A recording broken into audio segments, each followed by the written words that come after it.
Pues nada, muy buenos días a todos. Ya mediodía, estamos todos de puente, pero un puente un poco especial, como decía José María. Ya, la verdad es que yo cuando miraba las estadísticas el otro día de la cantidad de webinars y charlas que hay a diario, estamos en una media de que cada persona profesional, más o menos un nivel medio profesional del tipo de nuestros trabajos, recibe una invitación a 3 webinars diarios.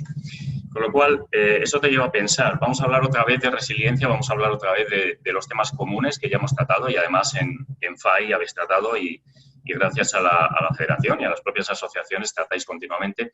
Vamos a intentar darle un punto de vista diferente.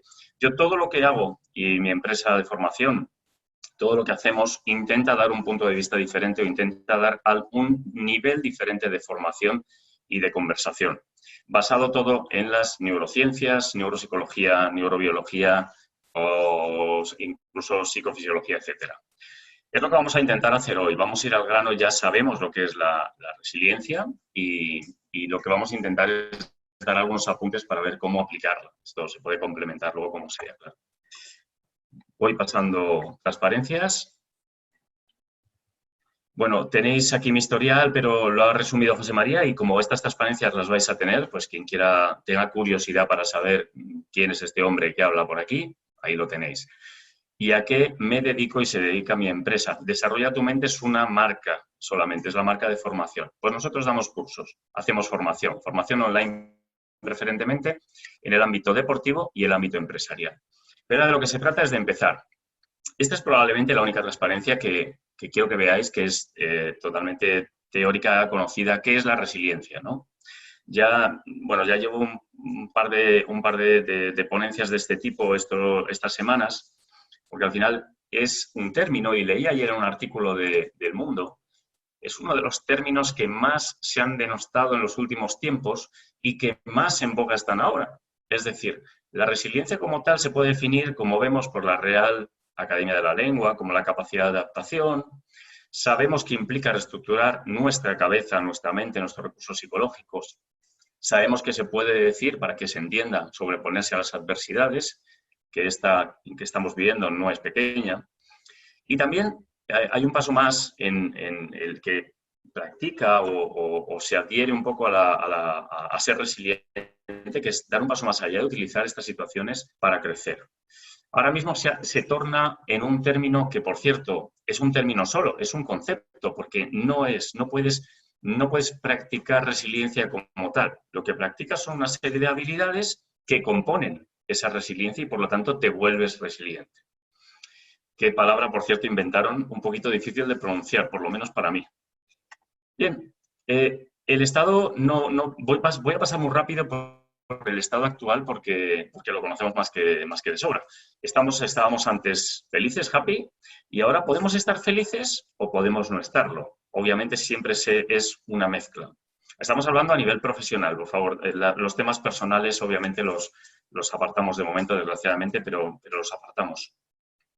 ¿Y el postvirus cómo tiene que ser? Pues tiene que volver a ser happy porque no podemos quedarnos de otra manera. Por lo tanto, las posibilidades y el camino que tenemos que llevar claramente es este. Tenemos que seguir estando contentos para poder trabajar bien, para poder tener un futuro. Me tomo de una conversación con José María el término cliente interno y externo, que, bueno, charlando sobre la conferencia, pues salió. Yo lo llamaba a veces de una manera, otras de otra, pues aquí me he quedado con eso. En la parte izquierda estamos nosotros, Estado inmobiliaria, empresa, asociación, como queréis llamarlo, que al final soy yo, soy o bien el empresario que lo lleva, o bien un autónomo, o bien una persona que se dedica a ello, cualquiera de los que estáis ahí, de los 70, 80 personas que hay detrás ahora mismo, estamos en la parte izquierda.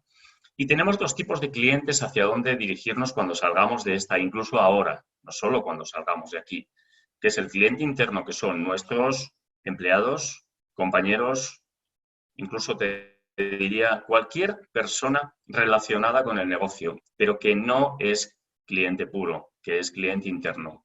Vamos a ver cómo nos podemos comunicar con ellos también, internamente. Y el cliente externo que le conocemos, está ahí fuera, está ahora calladito, no pide mucho, desgraciadamente tampoco podemos ofrecerle mucho, pero en cuanto salgamos va a volver a estar y va a ser el mismo cliente que antes, no va a ser el mismo exactamente, tenemos que tratarle de otra manera.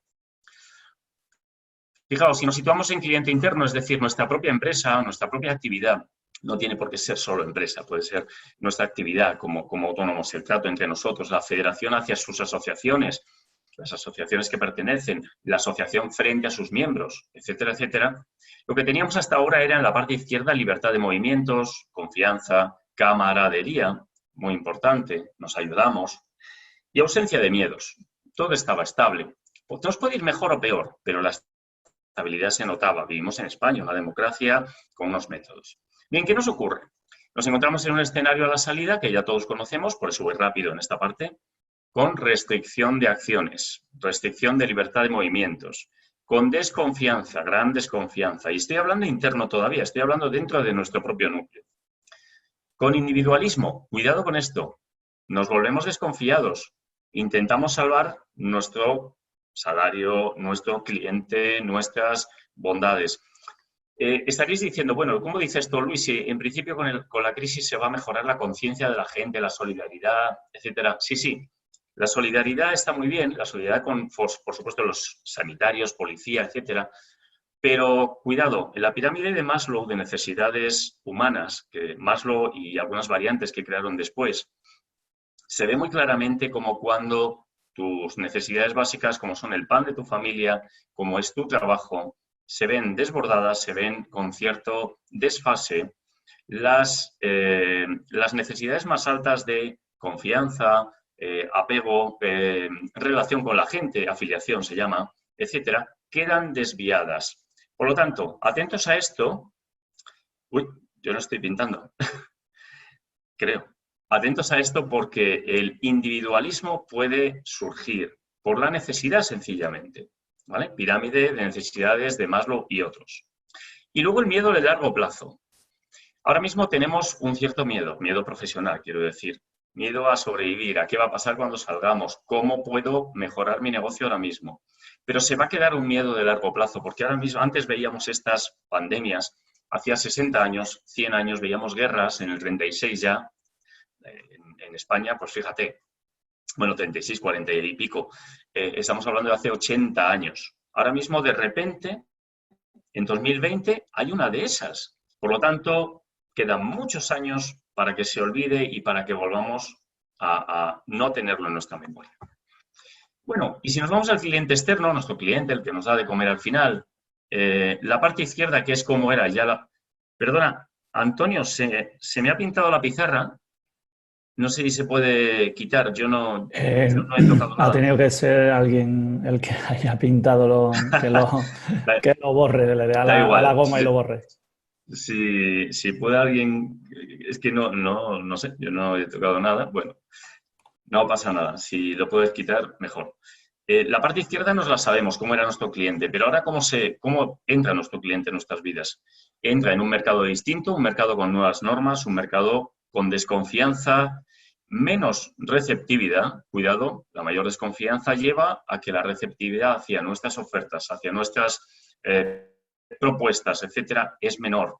Se mirará todo con lupa, se mirará cada factura, se mirará cada oferta, se mirará cada precio, todo. Y el mismo miedo a largo plazo. Bueno, ¿qué ha ocurrido? Una conclusión de esto, que ya sabemos, solo lo quiero poner en el entorno. Lo que ocurre es un apunte solo, perdona, José María, quizás has escrito tú porque solo un administrador puede pintar. Yo es que no tengo ahora mismo forma de borrarlo. Quizás Como no sí tenga sea forma de que si borrar. quieres Mira, ya está, hecho. Vale. Okay. O sea, a lo mejor he sido yo sin querer, pero no estaba tocando nada. Da igual. No pasa nada, está hecho.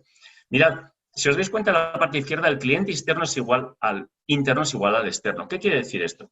Las enseñanzas que todo el mundo está adquiriendo ahora mismo, no solo en esta conversación que tenemos, sino las que habéis adquirido antes, vuestro propio interés, vuestro propio estudio de la situación, vuestras familias, nos sirven para tratar nuestra problemática interna en la empresa y nuestra problemática externa con el cliente.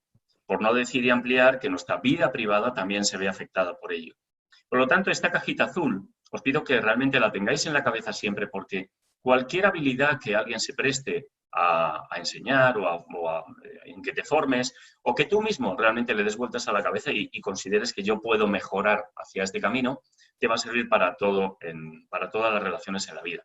Por lo menos las que yo voy a mencionar hoy, las herramientas que voy a mencionar rápidamente, te van a servir para todo, desde, como les digo a mis alumnos, desde buscar novia y novio hasta llevarte bien con los amigos, con la familia y buscar trabajo, encontrar trabajo y trabajar. Otro tema importante es que la solución está en mí mismo. Yo soy divulgador de neurociencia aplicada. Huyo de las frases grandilocuentes y generalistas. Pero es verdad que esto siempre hay que tenerlo en cuenta. La solución está dentro de mí. Mi cabeza, mi cerebro, mi encéfalo, que no, el cerebro es solo una parte de ese gran material que es el encéfalo y el sistema nervioso, es independiente de los sucesos de fuera. Cuando digo esto, no es que no se vea influido, es que tiene capacidad para ser independiente. No lo olvidemos. Eso es el apunte de neurociencia, neurobiología. Herramientas prácticas. Si no buscamos, si no encontramos, si no nos enseñamos a nosotros mismos a utilizar herramientas prácticas, no vamos a llegar a ningún sitio. Pasamos. Bueno, y nos vamos a las herramientas, que ya se trata de ir aportando algo. Ante la parte derecha, que hemos hablado de desconfianza, menor receptividad, individualidad, cuidado, restricción de acciones, mercado distinto, diferente y el miedo a largo plazo, se proponen una serie de herramientas que llamamos los que nos dedicamos a la psicología, al coaching o a las neuro. ¿Cómo son? Y la propuesta de hoy básicamente es hablar de empatía, escucha activa, que se usa en la empatía general, usar la neuroplasticidad que tenemos nosotros en nuestro propio cerebro y el control de las emociones. Podemos añadir muchísimas, los apegos, las anclas, todo herramientas que nos cuentan a veces los psicólogos, que nos cuentan a veces en los libros de autoayuda, pero que tienen una componente neurológica, tienen una componente sobre el sistema nervioso, que es lo que yo suelo explicar. Hoy no da tiempo porque ya llevamos 20 minutos, quedarán 10 minutos, 15 minutos, pero normalmente físicamente, tanto o psicosomáticamente, como decimos, la parte psicológica como corporal, tiene una facilidad y se puede aprender a ser mejor en estos temas. Por lo tanto, empatía, escucha activa, usar nuestra neuroplasticidad, ahora lo veremos, y el control de las emociones, muy, muy importante. Tenemos las emociones a ras de piel, tenemos problemas serios personales, problemas profesionales. Por lo tanto, las emociones están absolutamente amplificadas. Antes de ir al detalle de cada una de ellas, hasta donde nos deja el tiempo, quería que sepáis que todos sepamos algo. Probablemente de las 91 personas que estáis ahí, probablemente 70, 80 personas esto lo conocen al dedillo, hay otras que lo deducen pero no lo saben. Pero tengamos en cuenta una cosa. Nuestras acciones, es decir, las emociones que nos surgen, emociones primarias que vienen de siglos como son la ira, la tristeza, el miedo, la alegría, son 6 según los estudios que se hicieron en mediados del siglo XX y se catalogaron así. Esas emociones son inevitables. El miedo es inevitable. El miedo, siempre pongo este ejemplo porque es muy real. El miedo, mi miedo a estar delante de 90 personas que están escuchando y mi miedo a pensar si esto va a ser útil o no, va a existir siempre. Siempre lo voy a tener. Hoy, mañana y dentro de 15 años que ojalá siga hablando de estos temas. Lo que ocurre es que ese miedo, esa emoción, se modula con las experiencias previas, con el estado de alarma, se modula con tus conocimientos. Es decir, el sentimiento que se produce en mí ante esta audiencia es una mezcla de las emociones y la experiencia que ya tengo. Gracias a Dios, como ya no es la primera vez que hablo, obviamente, pues esa emoción básica del miedo se ha aplanado mucho, se ha aminorado muchísimo y ya estoy, bueno, pues tranquilo y esperanzado de que lo que estamos hablando os guste. ¿Qué significa? Este concepto es muy importante porque al final nuestras acciones, tanto hacia el exterior, hacia nuestro cliente interno, hacia nuestra vida personal, que ahora mismo podrían estar descontroladas, desconocidas, novedosas debido al estado de alarma y lo que tenemos, se pueden controlar. Es gestión de emociones básicas. Es la primera clase en un curso de gestión de emociones. Pero quiero, por favor, que lo tengáis en la cabeza, simplemente. Recordadlo. Porque todo lo que vamos a ver en los próximos 10 minutos se basa en eso, se basa en ser consciente que yo puedo modular. Bueno, este concepto que seguro que todo el mundo lo ha oído, experimentado o simplemente se da cuenta ahora. Oye, pues sí, es cierto. Yo simplemente lo he pintado, nada más. Es fundamental en la vida diaria hoy en día. ¿Por qué? Porque las emociones que tenemos están marcadas biológicamente en nuestra psique, psique y en nuestro cuerpo. Están marcadas biológicamente hace más de 100.000 años, esas emociones. Lo que ha variado es que podemos controlarlas de una manera o de otra. Pero ¿qué ocurre? Que la curva de los cambios que se producen en la sociedad con respecto a nuestra curva biológica es totalmente diferente. Esto no hay que explicarlo. Nuestra biología, nuestros genes, nuestra psicología, nuestra mente varía muy poquito a poco, pero la sociedad varía muy rápido. Y en este estado de alarma en que estamos ahora, este confinamiento ha variado de un día para otro. ¿Vale?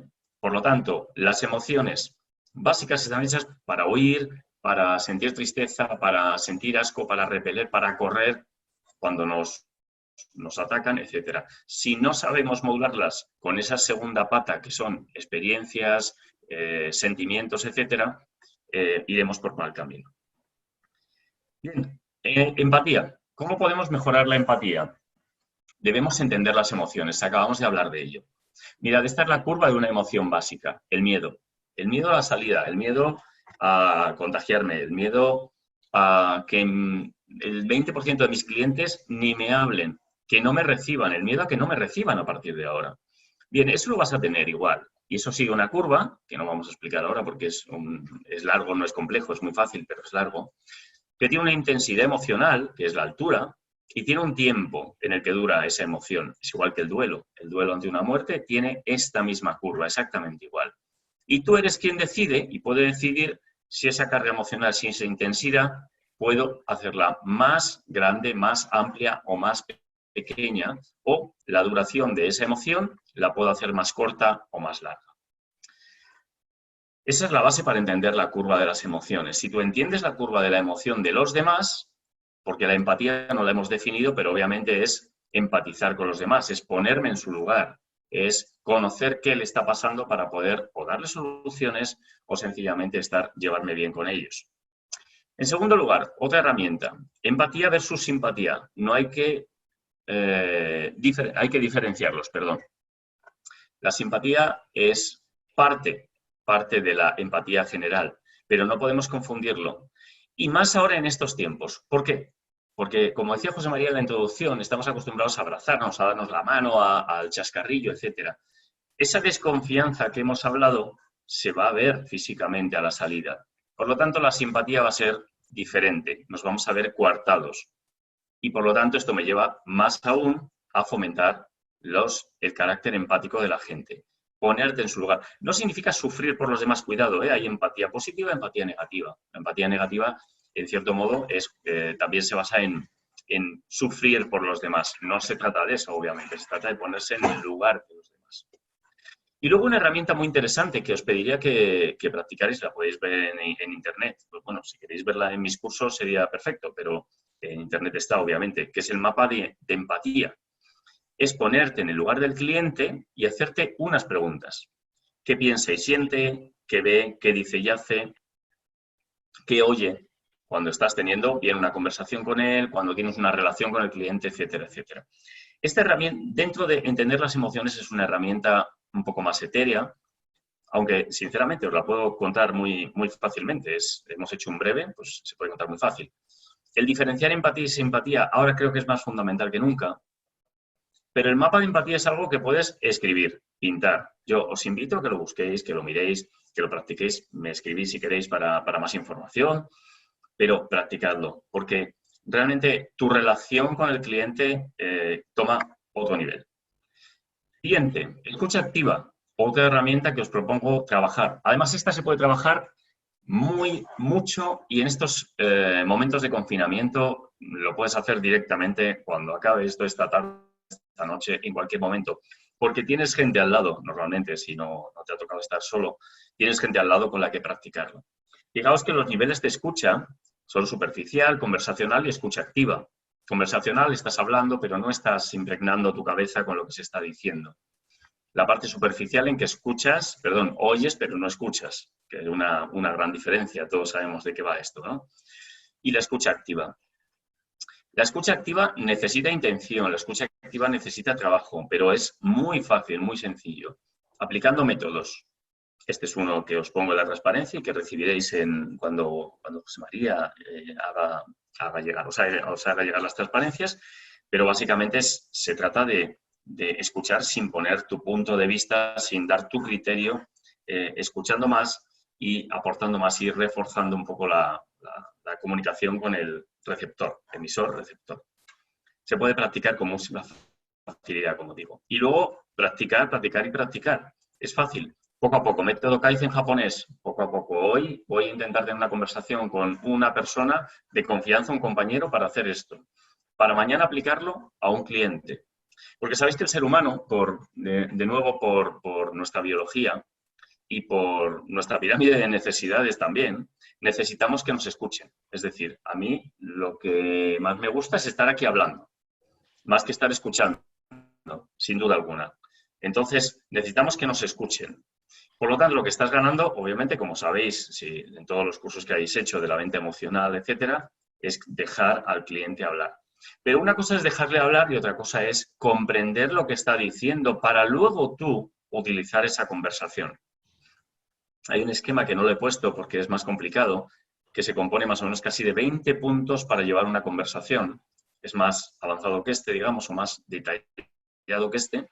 Y es una maravilla, porque tienes una conversación, esto lo enseño en un máster en que doy clase de agentes de deportistas. Tú tienes una conversación con alguien y de esos 20 puntos de evaluación de qué has hecho, qué no has hecho, siempre vas a fallar entre 5, 10 o al principio hasta más de 10. Es muy fácil reforzar la escucha activa. La neuroplasticidad, primer término raro que introduzco en la conversación. Y en la neuroplasticidad sencillamente es la capacidad de nuestro cerebro y nuestro cuerpo, pero vamos a hablar de momento de la parte encefálica del cerebro, para replicar comportamientos de otros. Esto se descubrió, pues un mono que de repente vio que como otro cogía un plátano y este lo vio y ya sabía pelarlo sin haberlo visto nunca, solo esa vez, etcétera, etcétera. Son neuronas espejos, son neuronas físicamente existen, están dentro de la corteza cerebral principalmente y son las que adquieren habilidades de ver y oír a otros, mediante los sentidos, obviamente, vista, táctil, háptico, etcétera. Utilicémoslo. ¿Por qué lo he metido aquí? No solo para poner un término chulo, sino para utilizarlo. Porque la neuroplasticidad, si os acordáis, era lo que íbamos a intentar utilizar para la restricción de acciones o encontrarnos con un mercado distinto. ¿Vale? La neuroplasticidad se basa en pensar de otra manera, se basa en cambiar nuestros circuitos cerebrales. Un engrama es una representación en nuestra memoria de una acción que vamos a tomar o una acción que vamos a hacer. Esos engramas son neuronas conectadas, más fuerte o menos fuerte, más fuertemente o menos fuertemente, depende de la composición química de las veces que hayas repetido. Entonces, cualquier planificación, metodología alternativa, etcétera, etcétera, para salir ahí fuera, ahora o después, delante del cliente, es útil para mejorar nuestra neuroplasticidad. Por supuesto, esto es aplicable a jugar al ajedrez, a todo lo que sea. Pero si empezamos, y vamos al punto 2, a planificar y utilizar métodos alternativos para pensar qué necesita el que está ahí fuera que yo puedo ofrecer, mucho mejor. Yo, por ejemplo, utilizo mucho y doy cursos de Canvas, la modelización Canvas, en la cual tú tienes todos los elementos de un negocio, de una actividad, etcétera, en la mesa puestos, ordenados por diferentes grupos, etcétera, y tienes, llámese, tu plan de negocio o tu plan de acción ahí metido. Bueno, esto te abre la mente de una manera increíble. Este Canvas luego degenera en un plan de acción, obviamente. Pero propuesta para mejorar y sobre todo ese mercado cambiante de fuera. Planifica, utiliza métodos para pensar. Y abajo he indicado en la parte 3, pensamiento lateral y otros. Pensamiento lateral, salirte de la caja negra, cualquier cosa. que queráis utilizar. Pero para abarcar un mercado cambiante hay que pararse y pensar. Control de emociones. Volvemos a ello, no lo vamos a decir de nuevo porque ya lo hemos expresado. El control de las emociones está en todas partes, está en esta charla, está en vuestra escucha. ¿Cuántos de vosotros, de los 91 que hay ahora, realmente habéis hecho una escucha activa de la charla? Pues dependerá absolutamente del control emocional o de vuestra intención emocional. Tenéis emoción por escuchar la charla, por si hay algo novedoso, algo que pueda ayudarme, etcétera, pero también tenéis sentimientos basados en las experiencias previas. Bueno, pues yo ya oí hablar de resiliencia y me aburrí muchísimo. O he visto el currículum de este hombre y hay una cosa que me ha llamado la atención y me interesa. O el término neurociencia me suena galáctico o al contrario, me interesa porque es algo nuevo. Recordad, yo solo intento dar un pequeño nivel más de conocimiento sobre las cosas que ya se conocen. Esto es el control de emociones, realmente. Y luego, por otra parte, la curva emocional, que vuelvo a decir que es importantísima de controlar. Estamos llegando al final, ojalá haya preguntas si queráis investigar sobre ello. He intentado dar algunas de las herramientas clave. Ahora es vuestra labor investigar o formaros en esas herramientas para poder ser más resiliente. Pero hay una pregunta que me hacen muchas veces, tanto en clase como sobre todo en estas charlas. Yo suelo propagar la frase de que des control a la razón. Es decir, aquí está pintado la corteza, el córtex cerebral, que es la corteza más evolucionada de nuestro cerebro, la que hemos adquirido en los últimos más o menos 100.000 años, o un poco más incluso. Es la que más ha crecido, lo que nos diferencia de otros mamíferos y, por supuesto, de otras especies. Ahí es donde está la razón, ahí es donde está el razonamiento. La parte emocional también parcialmente está ahí, pero está en otras partes del cerebro. Entonces, yo suelo decir que tomemos control de nuestras acciones mediante el razonamiento, mediante nuestra corteza frontal. Pero en este caso, y aquí abajo veis las emociones, las 6 emociones básicas definidas por Ekman, en este caso a mediados del siglo pasado. ¿Qué hacemos? ¿Damos el control a la razón o nos volvemos emocionales? Porque, Luis, has estado hablando de empatía, has estado hablando de emociones, de compartir emociones. Sí, pero cuidado, estaba hablando de controlar y gestionar esas emociones. No solo estaba hablando de emocionarnos, que nunca hay que anularlo, obviamente. Por lo tanto, dependerá del caso, dependerá mucho de vuestro cliente, dependerá de lo que os encontréis ahí fuera. Va a haber gente emocionalmente muy inestable. Pero nosotros tenemos que ser capaces de ver cuándo se puede y se debe razonar con alguien y, por lo tanto, nuestra empatía entra en el razonamiento, en el campo del razonamiento, o cuando nuestra empatía o nuestra resiliencia en general tiene que ir controlando esa emoción y dándole, he hablado de la razón y ahora cuando alguien está emocionalmente muy activo y necesitamos empatizar con esa emoción. Nosotros tenemos que cotejar.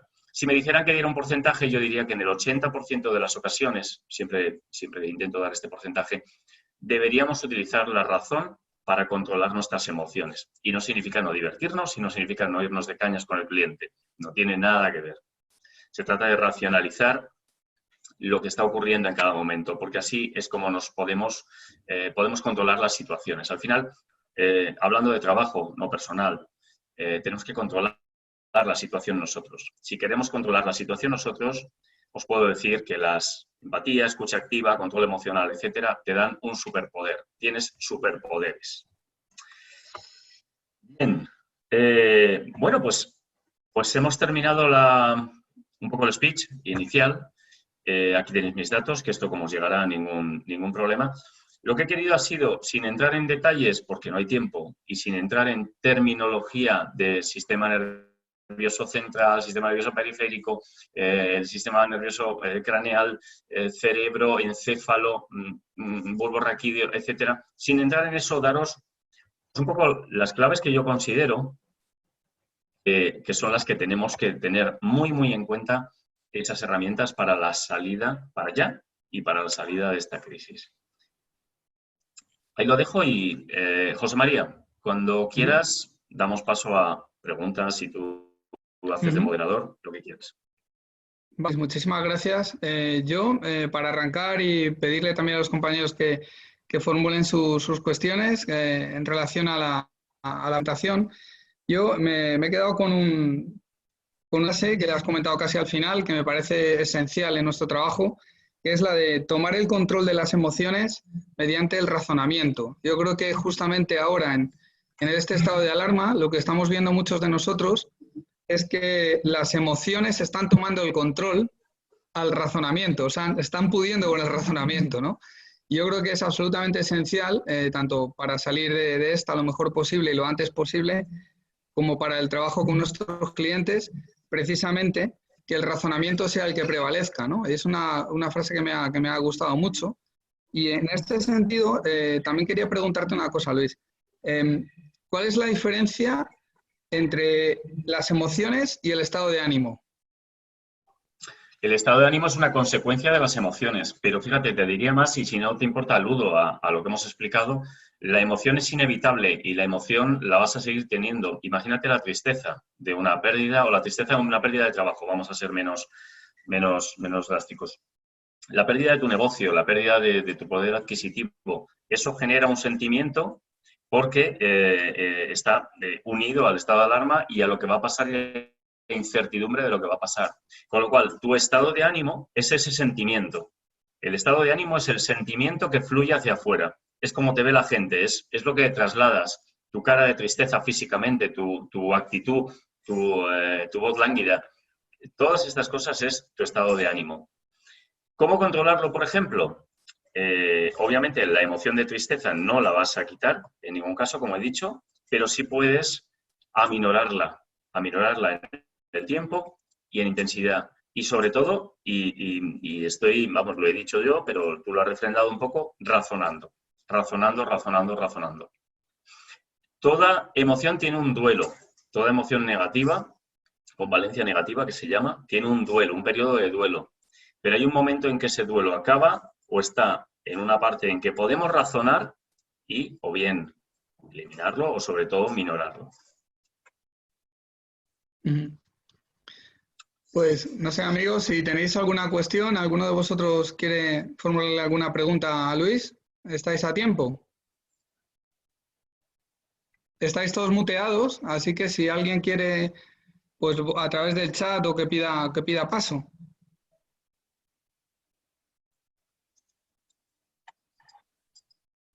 ¿Sí? ¿Alguna cuestión?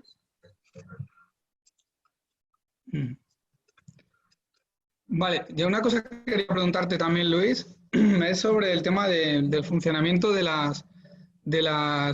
los hemisferios cerebrales. No sé si es un tema demasiado profundo, ¿no? Pero creo que hay dos maneras de gestionar, que nuestro cerebro tiene de gestionar las situaciones a las que se enfrenta, ¿no? Y una es, volvemos a lo que hace un momento yo te comentaba, ¿no? Que es que seguramente mediante el razonamiento y otra mediante la emoción, ¿no? Yo creo que hasta qué punto es importante o cómo, de qué manera, si es que existe podemos controlar esa toma de decisiones. Sí, tienes toda la razón. Yo diría, mira, comentamos lo de empatía y simpatía. Más que hemisferios cerebrales, los hemisferios tienen una lateralidad que se llama, que es una especialización. Y efectivamente el hemisferio derecho se ocupa de unas ciertas cosas y el izquierdo de otras. Incluso, solo como anécdota, que sepáis que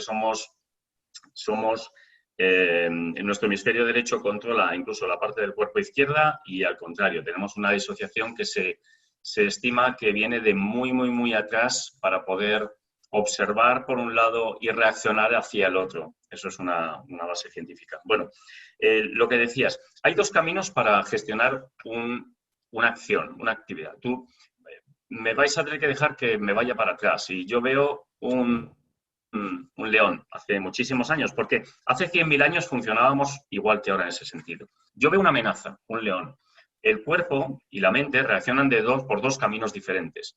El primer camino es el camino amigdalar, que se llama, la amígdala, que es una de las mayores implicadas en las emociones. Ese camino, desde nuestra vista, en este caso, el nervio óptico, etcétera, o nuestro oído, pasa por el tálamo, que es una parte del cerebro que gestiona todas las comunicaciones del sistema nervioso, y va directo a la amígdala para tomar una acción. Ese es el camino rápido. Tomar una acción significa huir. Fisiológicamente, la amígdala toca todas las teclas para que mis músculos se vayan corriendo de ahí. Y hay el camino lento, que es el que se pasa esa información a la amígdala, pero al mismo tiempo se le pasa a la corteza cerebral, que es la que razona. Y ese razonamiento modula la acción de la amígdala. Fijaos, lo hemos dicho sobre un león que se te planta enfrente, una serpiente, lo que sea, un animal salvaje. Pero esto es lo mismo ante un cliente. Un cliente le llamas ahora y te dice, no, José, pues la verdad es que voy a dejar todas mis inversiones, lo tengo que dejar con vosotros porque no necesito ya servicios inmobiliarios, o mira, me ha asustado, cualquier cosa. De repente te entra miedo. Es una acción que te genera miedo. Ese miedo, si tú no tienes la habilidad y habitualmente no controlas las emociones mediante tu corteza cerebral, da igual el hemisferio en la parte derecha o izquierda, mediante tu corteza cerebral lo que hará es que irá a la amígdala y tomarás una decisión rápida de no, por Dios, bueno, empezarás a sudorar, tendrás sudoración, etcétera, etcétera, que es la implicación física de esa emoción de repente, y empezarás a soltar cualquier cosa, o no me puedes dejar aquí, no me puedes hacer esto, etcétera, etcétera. Tendrás una reacción emocional. En cambio, si tienes práctica en que el razonamiento vaya por delante de las decisiones emocionales, tu corteza cerebral exactamente tomará el control de lo que la amígdala está proponiendo que digas y hagas. Yo he hablado en el caso del león de correr, en el caso de hablar al teléfono con alguien que quiere dejar tu agencia, es sencillamente el habla. Antes de hablar y soltar 4 gritos o sencillamente descontrolar la conversación que no va a llegar a ningún sitio, tú puedes parar un momento, razonar y decir, vamos a ver, o incluso pedirle hablar más tarde para que te lo puedas pensar. ¿Vale? Entonces, esos son los mecanismos. Se llaman, son 2 caminos diferentes de gestión de las emociones. Uno es rápido y otro es lento, literal. Cuanto más practiquemos el lento, más preparados estamos para hacerlo continuamente. Han llegado algunas preguntas por el chat. Comenta José Moll, si puedes ahondar un poquito más en la diferencia de empatía y simpatía. Sí. Mira, la simpatía y la empatía simpatía es una parte solo de la empatía general. Tú cuando empatizas con alguien, estás poniéndote en su lugar, estás escuchándole, estás generando conversación sobre la conversación. La simpatía, la forma más básica es hacer reír a los demás, pero si te das cuenta, cuando hace reír a los demás, no es profundo. Es decir, la risa tiene que ir acompañada de un sentimiento de verdad. La risa puede ser contar un chascarrillo, puede ser abrazar a alguien, etc. Eso es simpatía. Todos hemos tenido a alguien al lado, bien familiar, bien en el trabajo, que era el simpático de turno. Era simpático, pero no me generaba empatía, no me generaba cercanía. La cercanía es una de las grandes diferencias entre la simpatía y la empatía. Ser simpático es bueno, sin duda. A mí me gustaría ser más simpático, reírme más, contar más chistes. No soy así. Soy más serio, ¿no? Pero si lo tienes, es una cualidad que no puede ser única, que tiene que estar acompañada con otras virtudes para poder empatizar con el de enfrente. Si no, él no sentirá que estás con él y que estás acompañándole. Él, ella, pareja, trabajo, similar. Están en más preguntas. Hay una que te voy a trasladar. Bueno, que hay 2 que están como conectadas. Y esto tiene que ver con algo que estamos viviendo los agentes inmobiliarios. Durante todo este confinamiento hemos cambiado un poco el chip, la mayoría de nosotros, y hemos empezado a tratar a los clientes en el aspecto humano. Es decir, los hemos llamado, los hemos mandado un mensaje pues para saber qué tal se encuentran, cómo les va, si les podemos echar una mano, si han sufrido alguna pérdida, pues de alguna manera consolarles. Mi pregunta a los compañeros de cómo saber en qué momento podemos empezar ya a cambiar de ese contacto humano al contacto comercial, porque de alguna manera nosotros tenemos que empezar ya a mover nuestros negocios, ¿no? Sí. Y bueno, por ahí preguntan si hay algún momento o cómo saber cuál es el momento oportuno, ¿no?, para cambiar ese chip. Vale, sería muy prepotente por mi parte decir en este momento, 3 días después, 2 semanas. No, yo creo que la respuesta no existe. Lo que sí te puedo confirmar es que, y como seguro que haréis, unir una atención emocional, unir un interés emocional a un interés profesional es equivocado, obviamente. Es decir, sí hay que separarlos. Sí hay que separarlos. Puedes hacerlo de dos formas, o bien por canales, o bien por tiempo, o ambos. Por canales, ¿qué quiero decir? Yo, por ejemplo, tengo clientes o proveedores con los que por WhatsApp solo hablo de temas personales. Y por ahí les he preguntado cómo está su vida, cómo está su familia, cómo se encuentran. Y los temas profesionales se los pregunto por correo electrónico. Como has separado canales, puedes trabajarlos indistintamente y simultáneamente. Pero en ese segundo canal profesional, obviamente, yo no puedo deciros más de lo que sabéis vosotros, pero tiene que ser muy light, muy sencillo, estoy a tu disposición. No se debe mezclar una conversación desde el punto de vista psicológico, de psicología social. No se debe mezclar una conversación de cómo está tu padre que estaba enfermo con, oye, que si quieres algo, recuerda que tengo una manada de pisos para ofrecerte. Eso se le va a quedar en la mente, se le va a quedar en la cabeza. Yo creo que esto es básico, si lo sabemos todos, pero hay que recordarlo. Por lo tanto, yo diferenciaría entre canales de comunicación, ahora mismo utilizar solo el WhatsApp, por ejemplo, sinceramente, para temas personales durante un tiempo al menos, y otros medios de comunicación para la parte profesional. Y en tiempos, mi opinión, hasta que no termine el confinamiento en una semana o 2, yo no forzaría comunicaciones que no me hayan pedido. Mira, yo trabajo mucho en deporte y el otro día hablaba lo puedo decir porque esto no le va a llegar nunca, con Proliga. Proliga es la asociación de fútbol de tercera división, segunda B, segunda, etcétera. Muy potente, con mucha influencia. Y yo hablo con el presidente porque le conozco y le estaba diciendo, oye, firmamos ya el convenio, lo cerramos el convenio, etcétera, etcétera.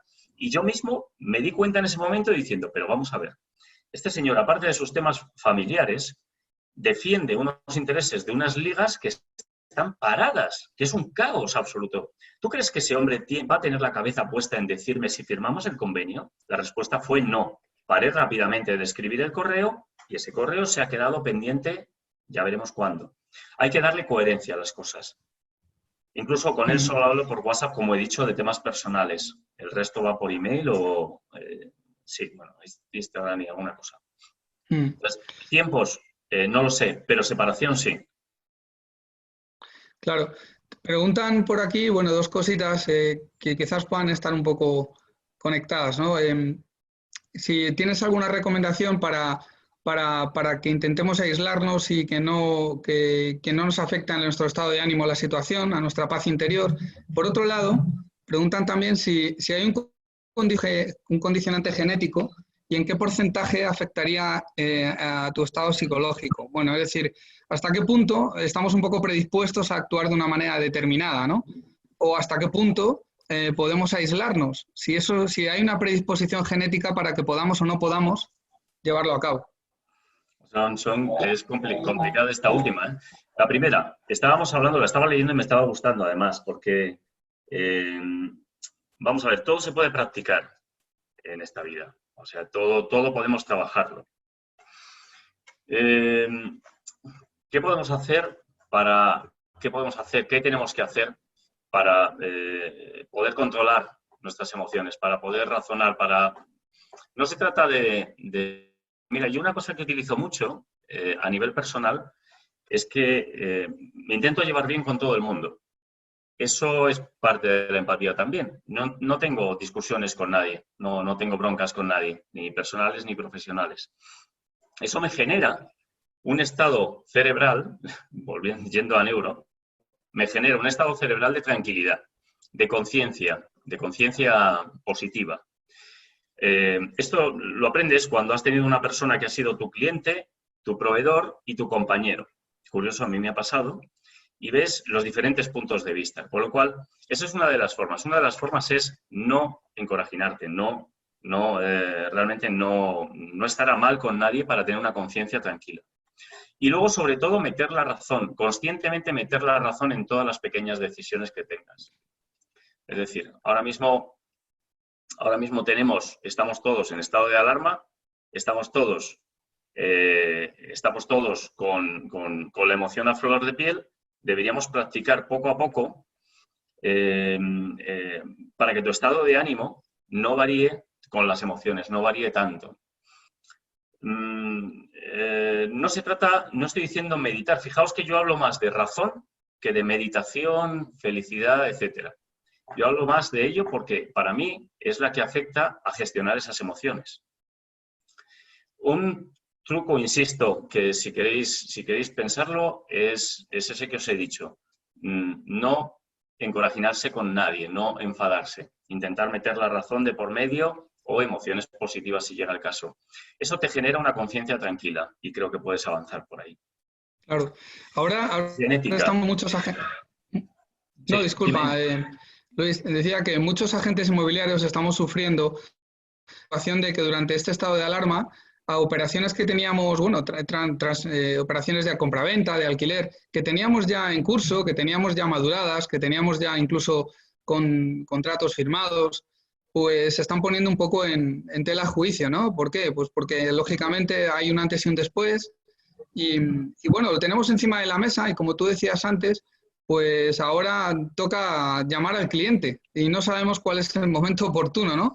Y porque nos da miedo también saber qué el cliente nos va a decir, si se va a echar atrás, si va a reaccionar desde el miedo. Yo creo que esto tiene mucha conexión con la empatía, ¿no? Es decir, al final, y también qué ponemos por delante, ¿no? Si ponemos por delante el negocio, si ponemos por delante la relación con el cliente a medio y largo plazo, no sé, ahí estamos todos un poco confundidos, ¿no? Y nos cuesta mucho coger el teléfono, llamar y decir, mira, Juan, pues se vence el plazo, tenemos que seguir adelante. ¿Hasta qué punto podemos intervenir? Ahí tú lo has puntualizado antes, que creo que hay que dejar pasar un poco de tiempo, ¿no? Yo sé que no hay una solución mágica para esto, pero creo que es algo que nos está generando mucha ansiedad a muchos de nosotros, ¿no? Todas estas situaciones calientes que tenemos encima de la mesa y que no sabemos, como tú bien decías antes con el convenio, hasta dónde podemos avanzar, por así decirlo, ¿no? Hasta dónde podemos continuar. Al final es el miedo que tenemos a la llamada, ¿no? Hay llamadas que queremos hacer y llamadas que no queremos hacer. Bueno, yo lo que creo es que el que está al otro lado necesita ayuda.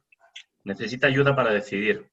Normalmente hasta ahora utilizáis herramientas de variantes, ¿no? Yo tengo estos inmuebles, tengo esta oferta, tengo estas posibilidades.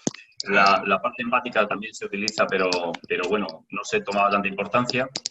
Ahora lo que toma importancia principalmente es permanecer con ese cliente, claramente. Es decir, se trata de que confíe en ti. Ahora no, lo importante no es la firma o no, porque la firma en un momento dado te la puede echar para adelante o te la puede echar para atrás o tienes que esperar 2 semanas. Lo importante es estar con él. Yo le daría importancia a la preocupación por su negocio. Si queréis no ir a temas personales, que a veces es incómodo, ir a la preocupación por su negocio. Esa preocupación por su negocio va a hacer que a ti te pueda contratar o no ese servicio o similar. Con lo cual, vete al origen. No vayas a, oye, ¿y lo nuestro cómo va? Que bueno, si hay confianza se termina diciendo, ¿no? Pero lo importante es ir al origen. Porque él está preocupado por su negocio, no por dártelo a ti. Con lo cual, para mí, unas preguntas interesantes serían, ¿cómo te ha ido? ¿Cómo te ha afectado la recesión? ¿Cómo ves el futuro? Pero hablándole de él, no hablando de lo nuestro, no hablando de nuestro contrato. Sería una buena forma, ¿no? El miedo, y José, el miedo nuestro, el miedo a coger el teléfono. Todos lo tenemos, todos. Yo también. Ese hay que quitárselo. Cada día mirad, igual que mi agenda, igual que la de todos, está muy llena y cuando me entran nuevas tareas no las acepto, se quedan para el día siguiente y me libera la cabeza. En el miedo es igual. Cada día ponerte 2, 3 llamadas, 2, 3 contactos que te generan repulsión, que te generan miedo. Si cada día tienes como obligación hacer eso, poco a poco, no todo el día con llamadas feas, porque entonces acabas muerto. Pero sí cada día, poco a poco, decir, estas 2 llamadas son importantes. Y como bien sabemos todos los que ya llevamos unos años en esto, lo antes posible, lo antes posible. Es como esas tareas que no quieres hacer, hay que hacerlas siempre lo antes posible. ¿Vale? Hay por ahí alguien que tiene que poner el mute, por favor, porque, Sí, porque se está colando ruido. Ahí, no veo quién es, no veo el nombre, solo pone iPhone, pero no tiene vídeo, pero hay alguien que está colando ruido. Sí, podéis silenciarle, pero bueno. Mira, No sé si... José, el tema del condicionamiento genético. Vamos a ver, el condicionamiento genético influye hasta cierto punto solo. No se puede dar un porcentaje. ¿Por qué? Porque depende también de la edad en que vivas, de la sociedad, de la edad en que estés, de la sociedad en que vivas, de tus experiencias. Depende de muchas cosas. El condicionamiento genético tiene una alta componente durante la niñez y unos años más allá, hasta la mínima madurez. Pero después baja muchísimo su porcentaje condicional. Es decir, yo no tengo nada que ver a lo que era cuando era pequeño. Cuando era pequeño era nervioso, era impreciso, poco dialogante, incluso poco amigable. Ahora soy más o menos, todo lo contrario que entonces. Entonces depende mucho de la edad, depende de cómo vayas avanzando. Lo que sí te puedo decir es que si tú tienes un condicionante genético que consideras que es negativo, porque te enciendes rápido, imagínate, no, esto es que es genético, mi madre era igual, mi abuelo era igual, en otra vida era así. Sí te puedo decir que eso se puede cambiar, absolutamente. Y hay métodos para cambiarlo y puedes buscar una forma de cambiarlo. Usando pequeños métodos, Kaizen, evaluando qué te está pasando, por qué, etcétera, etcétera. Se puede cambiar. Yo diría que biológicamente tenemos un condicionamiento, pero a partir de una cierta edad y con conocimiento sobre todo, puedes cambiarlo radicalmente, vamos. Yo creo que sí, porque al final es como una autoexcusa, es como un autocompadecimiento, ¿no? Que nos imponemos para justificar las decisiones que tomamos o para justificar las reacciones que tenemos, ¿no? Y creo que, como tú bien decías, llega un momento dado que a partir de cierta edad tenemos que tomar el control perfectamente de ese razonamiento sobre las emociones. No podemos achacarnos así, o que nuestro padre era así, o nuestra madre era así, ¿no? Yo creo que eso depende de nosotros, no es excusa bajo mi punto de vista. Mira, hay una cosa, José, que quería apuntar. Tú sabes que el condicionamiento humano viene dado de que somos perezosos. Somos perezosos. ¿Por qué somos? En inglés hicieron un estudio en que lazy, pereza, era una de las 4 o 5 claves del ser humano de todos los tiempos. ¿Por qué es esto? Es básicamente por ahorro de energía. Esto sí que lo estudio en la parte neurocientífica. El cuerpo humano y la mente humana tiende a ahorrar energía, tiende a no gastar energía en todo lo que hace, todo. Por lo tanto, buscamos lo fácil. Buscamos consumir menos azúcar, nuestro cerebro. Por lo tanto, pensar menos. Buscamos consumir menos materia, proteína, carbohidratos, etcétera, en nuestro cuerpo. Tendemos a consumir lo menos posible. ¿Qué significa eso? Que las soluciones fáciles, las decisiones fáciles, tendemos a hacer soluciones y decisiones fáciles. Eso tenemos que educarlo.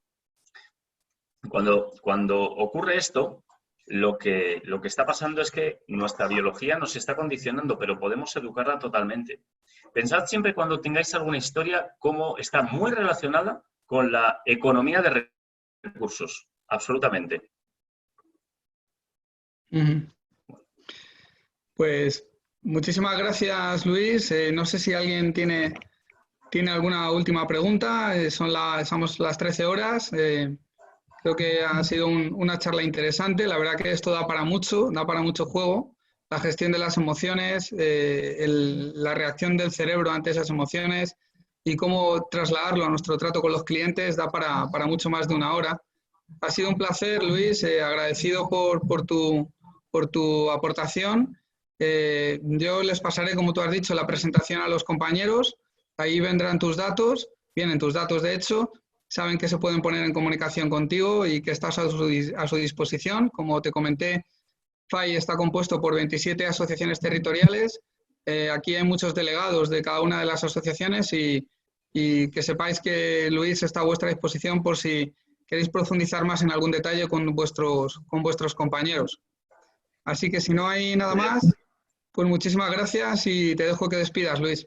Pues bueno, nada, muchísimas gracias. Ya espero haber aportado algo, sobre todo ese otro, un poquito más de nivel de conocimiento sobre los temas que todos conocemos y que estamos día a día con ellos. Muchas gracias por todo vosotros. Pues gracias y buen día para todos.